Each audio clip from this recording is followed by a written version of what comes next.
Welcome back. આપણે વાત કરી રહ્યા છીએ ડાયાબિટીસ વિશે અને વાતને આપણે આગળ વધારીએ. ડૉક્ટર, જે રીતે જ્યારે કોઈને પણ ડાયાબિટીસ થાય છે તો એમનામાં એક માન્યતા રહેલી છે કે હવે ડાયાબિટીસ આવ્યું એટલે જીવનભર એમને દવાઓ ખાવી પડશે, ઇન્સ્યુલિન લેવા પડશે. તો શું ખરેખર તમે અત્યારે જે પ્રકારે વાત કરી રહ્યા છો એ પ્રકારે તમે કહી રહ્યા છો કે જડમૂળથી એને નાબૂદ કરી શકાય છે, તો આ જ પોસિબિલિટી છે? સરસ.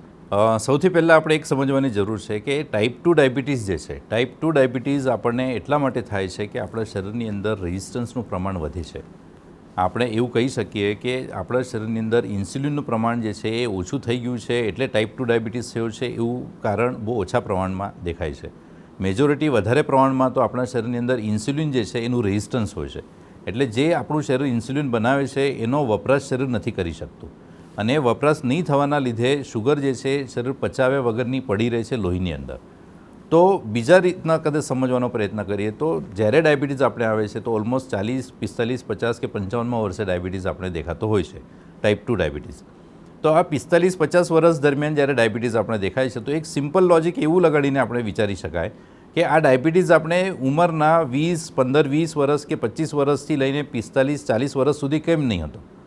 એનું કારણ આપણા શરીરની અંદર ક્યાંક ને ક્યાંક ઉર્જાનું વ્યવસ્થિત પ્રમાણમાં પાચન અને ઇન્ટેક આ વસ્તુ આપણા શરીરની અંદર મેનેજ થતી હતી અથવા તો શરીર મેનેજ કરી શકતું હતું.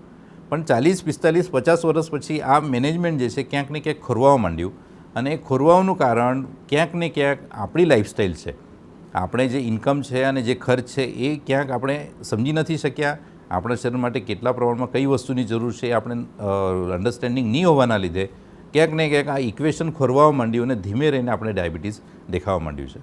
તો ચોક્કસપણે જ્યારે હું મારા લાઈફસ્ટાઈલની અંદર ફેરફાર કરું, જ્યારે મારા ખાવાની અંદર હું નિયંત્રણ રાખું, જ્યારે હું ખર્ચની જે વાત કરું છું, એક્સરસાઇઝની જે વાત કરું છું, એક્સરસાઇઝ પૂરતા પ્રમાણમાં હું કરી શકતો હું છું, એટલે હું જે ઇન્ટેક લઉં છું એટલો હું ખર્ચ સમજો કરી શકું છું, તો ચોક્કસપણે ડાયાબિટીસ રિવર્સલની જે આપણે વાત કરીએ છીએ એ રિવર્સલ આપણે કરી શકીએ છીએ અને જેને આપણે જડમૂળથી કાઢવાની વાત કરીએ છીએ એ આપણે રિઝલ્ટ એચીવ કરી શકીએ છીએ. એટલે ટૂંકમાં એવું કહી શકાય કે જ્યાં સુધી આપણે ઇન્કમ અને ખર્ચ, કેટલા પ્રમાણમાં ફૂડની મને જરૂર છે અને હું કેટલો ખર્ચ કરી શકું છું, એ ઇક્વેશન આપણે પોતાના માટે દરેક જણ જ્યારે એકવાર સમજી લે તો ચોક્કસપણે આપણે એવું કહી શકીએ કે ડાયાબિટીસ વગરની જીવન આપણે આરામથી જીવી શકીએ છીએ.